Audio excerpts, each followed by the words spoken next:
Mugamba mutya muli mutya mugyebaleko bamikwano nga tuli wano ku Dubai Eye Uganda ekisinzidde okuba nga tuwa endowooza zaffe. Ndi wano n'abakyala basatu nga buli omu alina okuba nga awa endowooza ye ku nsonga gy'amanyi yonna eri mu ggwanga. Nze naganaga nga bulijjo nasizza wano ku Dubai Eye Uganda ojja kusubscribinga, likinga, sharinga, commentinga osobole okuba nga ofuna ebisingawo. Ndi wano n'abakyala basatu nga njagala nsooke n'omukyala omu asooke obbe yanjulira then n'omulala ajja tweyanjulira tugende mu maaso. Madamu nsanyusa okulaba.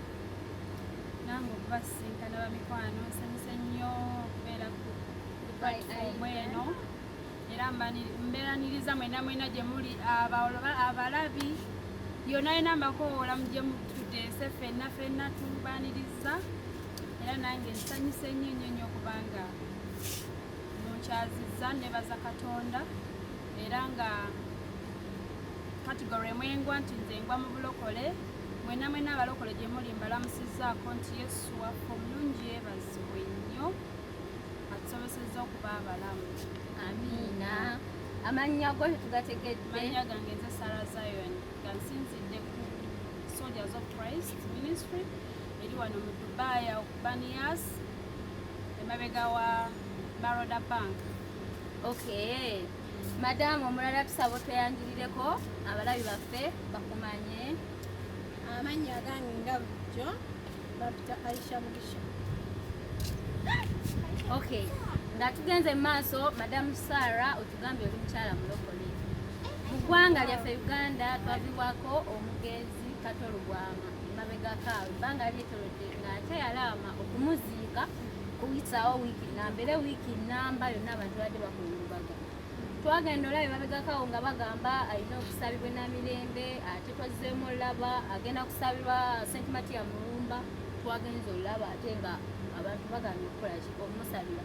Kati Madamu Sarah nga bw'oli omulokole mazima ddala kyabwenkanya okubanga abakatuliki kubanga toyabadde musajja ndoza mukatuliki nga abakatuliki balina omumusabira naye twagenza olaba nga ate baganya omusabira. Kati tuba tetugamba okyogerako ki kuba nze nsuubira ku nsi kuno tekuli asalira muntu musango okuleka Katonda. Kyabadde kyabwenkanya obutasabira Kato Lubwama oba nedda? Mukama waffe omulungi yeebazibwe. Amiina. Nate ku nzikiriza yange nga bwe mmanyi omuntu ayatula n'akamwako okuweebwa obutuukirivu. Amiina. Nakkiriza mu mutima gwe nti alokose. Kakati bwe mba nga nzizeeko mu kategori ya Bible sisobola musalira musango kubanga sinza asala omusango. Ffe tuliwo okubeera nga tuli bibya era ffe tuli bikozesebwa. Olunaku olwaleero gino emibiri tugifulumamu ne tugenda tuli myoyo. Omwoyo gwonna gulina gye gulaga. Kakati oyo already yavudde dda mubiri kiri kibokisi olwaleero kyebaganya okusabira kibokisi. Omwoyo gulina gye gwalaze. Kati kyetugamba ffe ng'abalokole tulina okukkiriza kumu nti omuntu ayatula ki n'akamwa ke nti alokose. Nakkiriza mu mutima gwe nti muki mulokole. Olunaku olwaleero guli omwoyo gwe gumanyi gye gwalaze. Kino ekibokisi kyebaganya okusabira already kigenda mu ntaano kigenda mu ttaka wali. Newe bagaano kisabira already omwoyo gwakoze ki gwakivuddemu. Naye agenza atya? Yabadde yalokoka yakkiriza Kristo okumuwa obulokozi kubanga Kristo yakuwa obulokozi n'obutuukirivu. Era bano ekyawandiikibwa ne kiŋŋamba nti oyinza okuba nga gw'oli eyo nga gwe obugagga bwe bwe bukusingira ng'era gwe bw'osinzanga Katonda wo. Olunaku olwaleero nze nkusomesa kino era neekugamba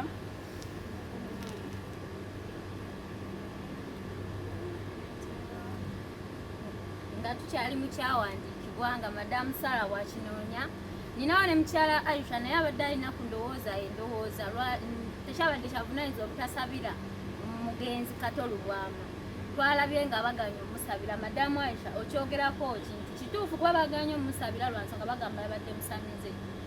Kituufu yabadde talina kusabirwa oba yabadde alina okusabirwa ebyani babirekera Katonda? Ekintu ekyo si kituufu era ffenna tukukiwagira keba eddiini ki oba ddiini ki. Gwenga ogw'omuntu toyina tteeka likola ki salira mu musango. Ayinza okuba nga yayogera nti wali emanju ayinawo essabo naye ayinza okuba ate abadde mukkiriza okusinga faaza atya asabisa mu kyaki yaganye omusabira yagambe tagenda mumusabira kati nolwekyo omukyalo ono nga bw'ayogedde tetulina wano ku nsi oba tetulina tteeka salira mu musango kuba olwedde obudde obwo aba tayogera aba yeetaaga ssaala zammwe tali mu ggulu omwoyo gwe tebenkere mirembe so byonna bakoze kibi nnyo ekyo obutamusabira. Okay, nga tugenze tukideko wa Madam Sarah nga twalese akyanonya ebyawandiikibwa tuba tusaba otusomeseemu naffe oba oli awo tunakyuka oba ne tubiyiga. Ngenzeeko mu engero yetwanise Proverbs Oluzungu engero 10:2 neŋŋamba bweti obugagga bw'omubi bw'obubi tebuliko kye bugasa naye omutuukirivu awonya mu kufa obutuukirivu buwonya mu kufa. Kakati olunaku olwaleero omwoyo guli gye gwagenze bwe guba nga gwagenze mu ggulu gwe salayo terina kyegenda kutukolera kubanga olwedde tuba gwagenze buno obugagga bwoba nga bwobadde osinza ku nsi kitegeeza busigala ku nsi tebulina kyegugenda kutwala nti oba bugenda kutwala mu ggulu oba bugenda kutwala like oba mu geyeena nedda wabula busigala wano ku nsi naye omwoyo gwe gulisiza kigugenze gutya kyetwagala tumanye ffenna wano twalokoka kugenda mu ggulu oli wayogana omusabira olwaleero omwoyo gwe gwe gwamuvuddemu already tetumanyi oba mu ggulu oba kiffe tetulina kusalawo okwo kusalawo kwasigalira Katonda waffe kubanga yekayeka atubeezesa ku nsi kuno olunaku olwaleero n'omuka gwe tussa tosobola kumbuulirawe gwali ku platform nti olina sitowa gy'ogumanyi gye bagutunda tewali era olunaku olwaleero omutima omwoyo gwange gusobola okuva mu mubiri guno negutambula ne gugenda tetumanyi oba gugenze oba gusigadde mu nsi nga gugenza gubundabunda nga tegulinako we gutudde nekyo nakyo kisoboka kubanga waliwo egitagenda si gyonna gyonna tikijagenda mu ggulu nti oba gijagenda gyonna mu geyeena waliwo egisigala wano nga gyo gijja kucyankalanya so mu mbeera eyo abaaganye balina ensonga zaabwe lwaki baaganye naye nga n'omusamiza yennyini ayinza okuba naye yaganye okujja okusabira munne bw'aba nga abaddeyo naye nga yaganye okujja okusabira munne naye nga nsonga kijaawa alina ye ensonga ye buli muntu aba alina ensonga nze nandigambye bandimusabidde kale Katonda n'akola obugwe era ekituufu kiri nti ffenna olaba n'omwana ow'olunaku olumu atagendangako mu kyaki naye asabirwa omusabira naffe abasiraamu ffe empeera yaffe eri mu ggulu Katonda yekayeka yamanyi olunaku era yamanyi ekiseera era yamanyi ebiro so mu mbeera eyo bw'oba osabidde munno tekirina musitaani kyonna kubanga osobola okusabira muntu ng'agenda okufa wali tomanyi gy'abadde oba abadde mu bbi oba abadde mu malaayo oba abadde mu ki naye osobola omusabira esalayo yokka nemulokola n'agenda mu kimu. Okay, kakati Madamu Aisha nzizeeko ewuwo Madamu Sarah mukyala mulokole omugenzi Kato Lubwama tabadde mukyala mulokole tabadde musajja mulokole abadde musajja mukatoliki naye twalabye nga Pastor Bujingo omusajja omulokole omukuukutivu kati saazi mu bamanyi yavuddeyo n'asabira omugenzi Kato Lubwama. Kakati tulina eddiini ez'enjawulo nsuubira buli omu akkiriza mu ddiini ye kati nze mbuuza nti Musumba Bujingo essaala gye yasabidde Kato Lubwama ng'ate Kato Lubwama yadde mu katoliki mazima ddala eba enaatuuka oba tejjatuuka kubanga ye si mulokole ate yasabye mulokole anti kati awo tugambira nti Bujingo ayinza okuba yakoze paati nnene kusinga ki abakatuliki ye oli omugenzi babadde amanyi nti baki nti baddiini ye n'olwekyo tetulina nnyo nze siina nnyo kubusabusa kwa Bujingo kubeera essaala ya Bujingo wale bagamba ebintu byagamba naye erudda kyalaze ate ekifaananyi ki ekirungi eri abalokole bonna n'olwekyo nze kyenyinza okugamba Bujingo kye yakoze kirungi nnyo nnyo tulina n'okubeera naye nga omwoyo gw'omugenzi twatuuse dda ne mukulu naye ffe ng'abantu tukyamujajinga wano ku nsi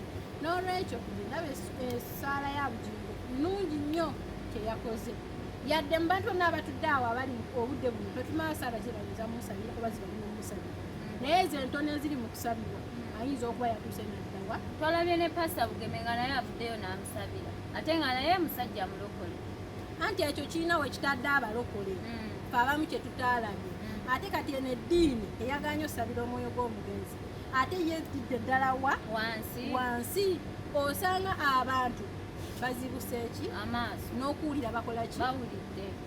nolwekyo muganda wange esaala ekola kyamakulu. Okay, kati Madam Sarah tuzeeko ewo era ekibuzo kye kimu nti omugenzi Kato Lubwama abadde musajja Katuliki ng'ate omusumba Bujingu twalabye nga yavuddeyo n'asabira Omukatuliki ate ng'omusumba yabadde musajja nki mulokole. Kakati Madam Sarah oli mulokole, Pastor Bujingu mulokole, naye ate Sarah munnange yasabidde essaala bwe yagisabidde musajja Mukatuliki. Eyo essaala kuba nawe osinza ddiini yo, buli omu alina eddiini ye. Kati essaala ya Bujingu esobola okutuuka ewa Kato Lubwama Mukatuliki kuba ab'eddiini ye baaganye musabira. Etuukira ddala butereevu kubanga ffe essaala ezaffe sizatuuka. Tesobola kubanga ffe tugisaba oba tugikopolola ku lupapula. Essaala eva ku mutima erokola omuntu mu kufa. Nsobola okubeera nga nvudde eri n'ojja n'oŋŋamba Sarah jangu onsabireko nga toli mulokole nekusabira n'owona ekizibu ekyo ne kivaawo. Kati ffe abalokole tuliwo si kujajinga, tuliwo kulokola myoyo, tuliwo kulaga emyoyo egyo kugiziza eri Katonda n'okulaga Katonda omuntu atali mulokole. Kati ffe olwaleero ekifaananyi kyetulaga omuntu atali mulokole oba okumwagazisa kyetuli olwaleero ajje gye tuli okumulaga Kristo oyo okumuyingiramu tulina kukola bikolwa birungi ebijja kwekusabira omuntu. Nze olwaleero nyinza okuba nga sirina bugagga naye nga ate nina essaala egenda okulokola.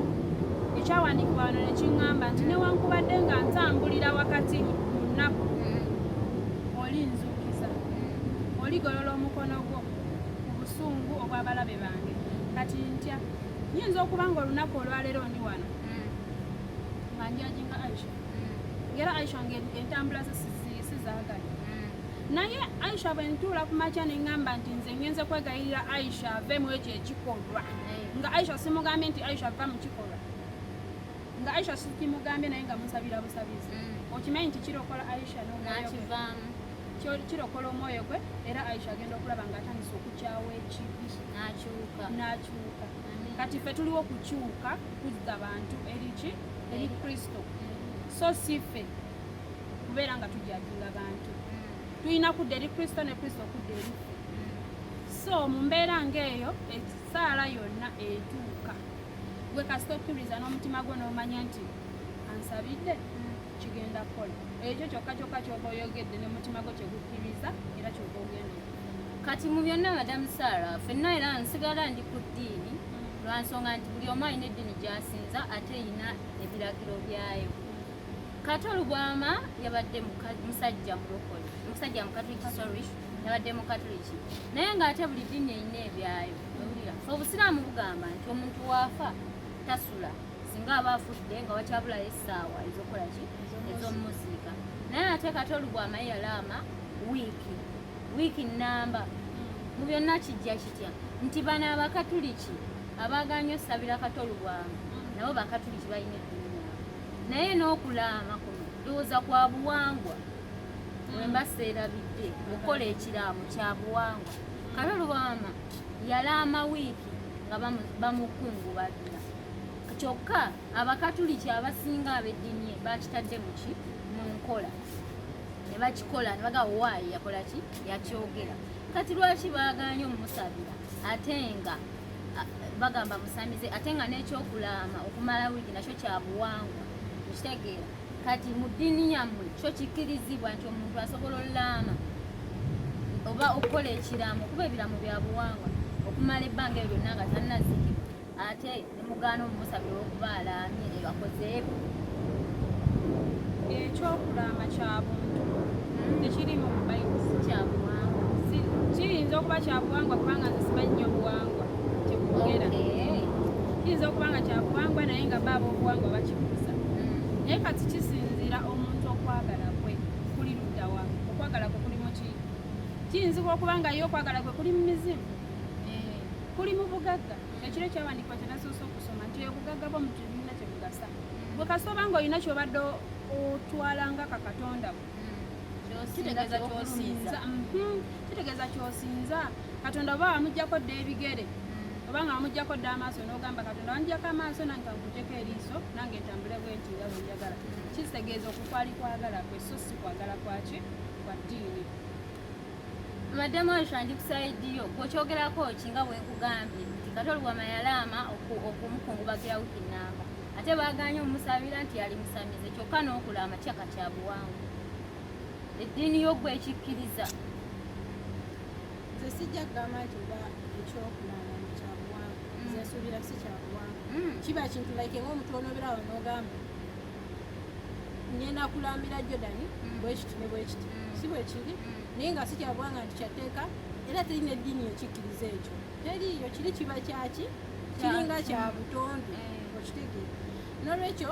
kirina ate kyekyalaze mu ddiini eno yakoze eki eyagaanye okusabira oba like okumusabira n'olwekyo nze sikirinaako nnyo ki aidiini eryawo ekibulayo kiri nti baaganye osabira Kato Lubwama olw'okuba nga yabadde musamize kabaka ali muki kyogamba kabaka bw'anaafa tebamusabire kabe mama fina bamusamize bayidawo akyogera lubi bw'anaafa tebamusabire oba tebamusabire okuba naye musamize kuba ye teri atamumanyi ekituufu kiri nti fenna n'okunsi Katonda atumanyi era bw'ofa Katonda yasalawo wagyolaga era waliwo akaguwa ke tugenda oyitako ku lunaku luli nga kakulaga nti wano woolina okugenda oba okayitako okayitako kitegeeza Katonda akukola ki obadde omumanyi era nga gyogenda yewatuufu naye okakusuulayo kitegeeza obuddewa muddeyeena so mu mbeera eyo akaguwa ke kali tusalirawo omwoyo mutukuvu abeera serious nnyo wali ng'akola okukusaza akaguwaako ng'obadde mutuukirivu bw'oba nga tobadde mutuukirivu akaguwa ke kali kusuulayo kale mu mbeera eyo nze nga nze omuntu nkyali mubiri guno nze nsabirira kugenda mu ggulu era mmanyi nti naawe nkusabira wenna ali eyo kobe musamize wakyaliwo essuubi kasoba ng'okyalina omukagossa okulokoka kukyaliyo Amina kakati Madam Sarah nze mbadde nteesa nti otuwayo essaala tusabire ffe omugenzi Kato Lubwama kuba Kato Lubwama abadde musanyusa w'abantu abadde muntu w'abantu oba oli awo naffe kennyini essaala munna engeri gye baaganye omusabira otuwayo essaala tumusabirenga ffe osanga Allah ajja kola ki ajja ajjanukula amusonyiwe ebyo byamusobako kade nsaba kukwasa akazindaalo kano twewombeeke tusobole okuba nga tusabira omugenzi Kato Lubwama Allah omwoyo gwa bulamuzi ekisa nange neebaza Katonda olw'akaseera kano akalungi ke bampadde kyamazima nga ngenda okusabira omuntu ow'ekitiibwa bw'atyo si kya bulijjo ate era si kya buli omu guno mukisa gw'amaanyi nnyo okubanga olwaleero oyo ye mukyala oyo ye mwami gwe nkuze mpulira okuva lwe nazaalibwa kale n'olw'ensonga eyo ffenna twewombeeke nga tusabira omugenzi Katonda kitaffe Katonda omwana tukwebaza kubanga watuwa omwami oyo Kato Lubwama eyatuvudde ku maaso olunaku olwaleero gwe twogerako tukwebaza kubanga ebirungi bivudde mu ye abantu abasinga obungi bamuweeredde ku bujulizi Katonda waffe omumanyi era gwe Katonda eyamutonda n'omuteeka ku nsi kuno era ye gwe Katonda amutuggyeko tukwebaza kubanga obadde mwesigwa nnyo otambudde naye mu bulamu bwe bwonna gwe Katonda abadde atusinga okumanya ebyomunda ebikusike tusaba Katonda waffe omulamuze kisa era omuwummuze emirembe Katonda waffe tukwegayiridde Katonda waffe omusonyiwe byonna ebyamusobako kabaka w'abakabaka tukwebaza kubanga ekiseera kino tufunye naffe akaseera akamusabira omwoyo gwe guwummule emirembe amiina tweyanzanye tweyanzege esaala eyo nsaba Allah gyanukule era asonyiwe omugenzi Kato Lubwama gyamusabako tubali tusaba mutukkirize tubasiibulire awo Madam Aisha nsaba osiibule ku bantu oluvannyuma Madam Sarah naye asiibule ku bantu nange mubasiibule banne tweyasizanyo abali ku channel yaffe katusabe nti programu eno ebatuuseeko era eginakatuukako twebazizza mwenna ababadde mabega wa kamera n'abadde batubuuza ebibuuzo bannaye tubasabira omukisa Katonda waffe omulungi abatukuumire totuwulidde church esangibwawa church esangibwa wano bagiyita Soldiers of Christ Ministry esangibwa wano e Dubai wali ku Banias ngenda balekera contact yange ngenda kugibawa nga avudde ku